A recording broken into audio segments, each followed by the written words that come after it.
I wanted to enjoy the day and received an email. I don't have it here in hand, but I remember that the person was questioning an excerpt from my preaching there in Belo Horizonte, and the person said it was very beautiful, everything I said, but I put a doubt in her heart. I was saying that what saves us is not so much times that we go to Mass,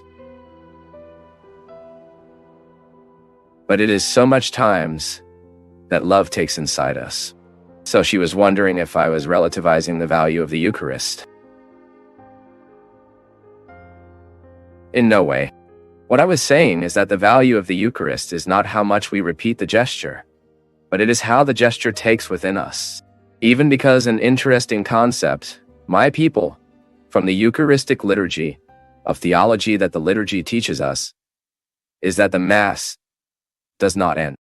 Mass is a process of continuity. What is ending is the celebration. So much so that the priest says goodbye like this.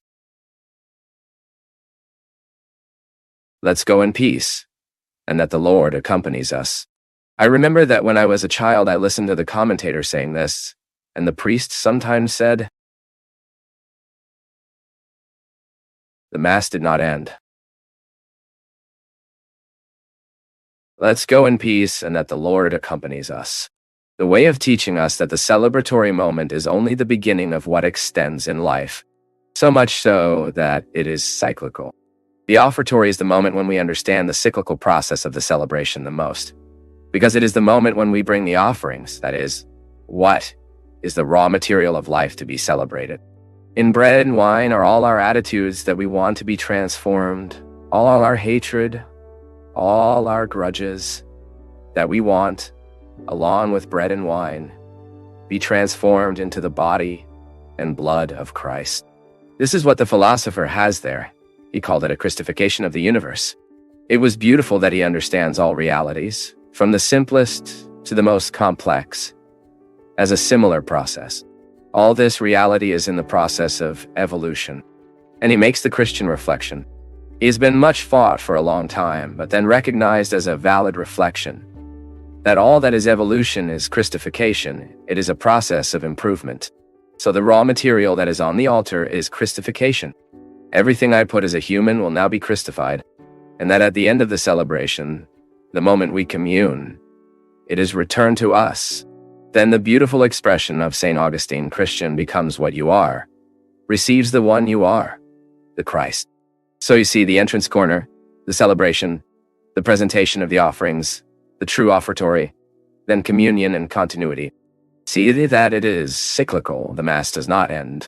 Then we are living, and as we lose the meaning of what Christ is, we come back to celebrate again. We return to remember. What happens at the celebratory moment is nothing less than doing memory, is to remember the commitment that is born from there. So my daughter, I'm not at any time trivializing. For God's sake, I can't do it because this is the center of my life. The Eucharist is the center of my life. What I say is that we are not enough for us to be every day if we do not continue this Mass in our lives. What will truly save us is how much the Mass took within us. Look, I'm not ashamed to assume this. I believe that in my life, 70% of the Masses I participated in, I did not participate in that sense. She ended, and ended, even inside me.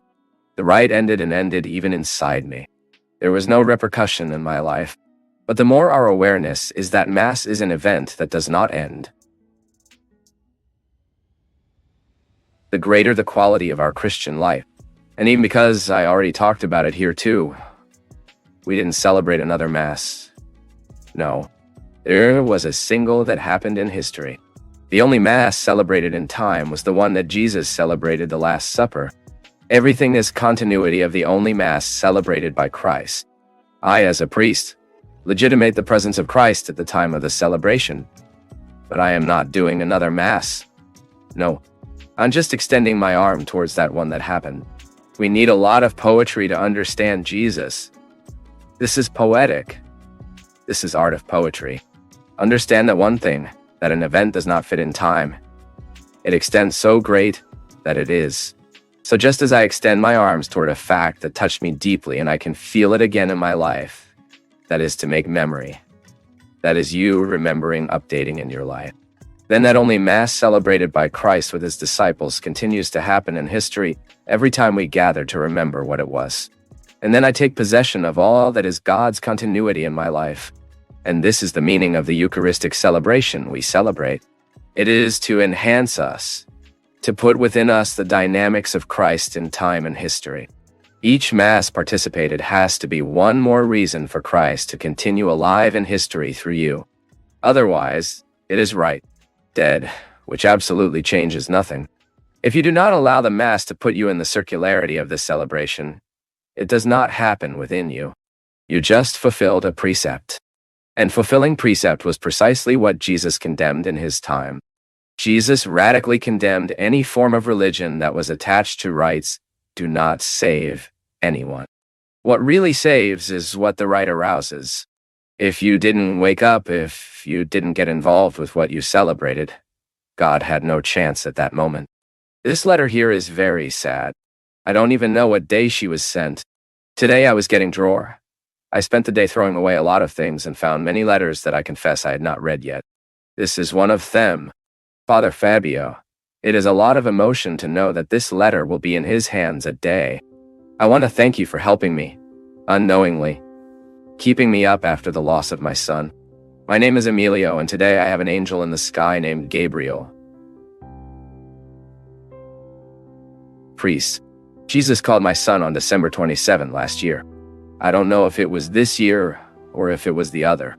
And by irony, I don't know. It was his birthday. He would complete 7 years of life. We woke up in the morning, left him at my grandparents' house, next to my house, and went to get the cake from his birthday. When my friend handed me the cake, I got my grandmother's call saying that he was sick and that I was supposed to go because it seemed a serious picture. I was taken to the hospital and I ran. Father, I saw my son being taken out of the car in the nurse's arms, was passed out, with his mouth purple and the sole of his feet as well. My son had a fulminant heart attack at the age of 7. Father, the pain in my chest was like a burn. They did everything at the hospital of my city, trying to bring my son back, but to no avail. I followed Father. The whole ritual of the wake grabbed to him until the moment of the whole. It is as if Jesus carried me in his arms. Friends went to my house and removed everything from the closet that I always prepared with such affection. My boy, my friend, my companion and my son. It was just me and him, priest. The father did not live with us. Since then, I followed my life with faith I have always had in God, accompanying his program in spiritual direction, and incredible as it may seem, as the Lord told, several reports of mothers who asked for their children and told us, in immense comfort, what to do and how to follow. The new song helped me, and in particular, the Lord as well. I was always very Catholic, of enormous faith in God. God, in his infinite mercy, carries me in my arms. I'm sure, priest, I'll be with my son one day.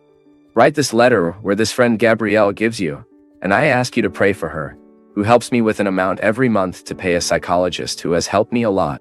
I ask you in heart to pray for me, for my parents, Joseph, Claudio, and Diney, for they are stopped in time, although they are faithful to God.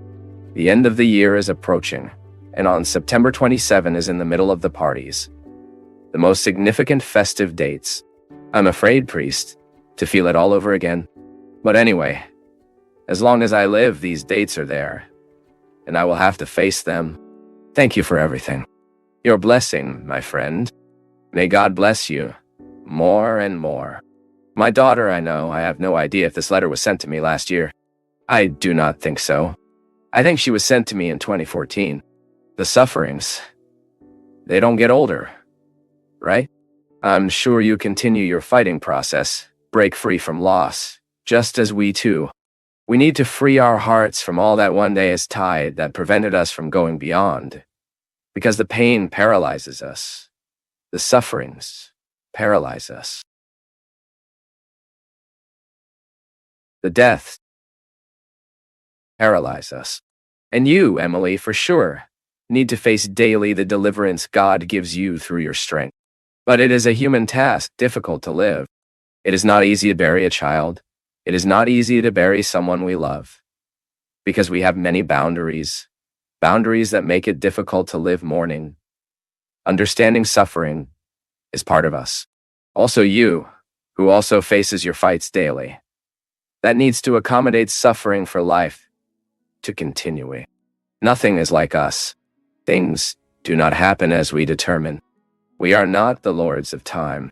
Today we are here. Tomorrow, we are no longer. Today we have the people we love. Tomorrow we no longer have. And we need to be free to understand that.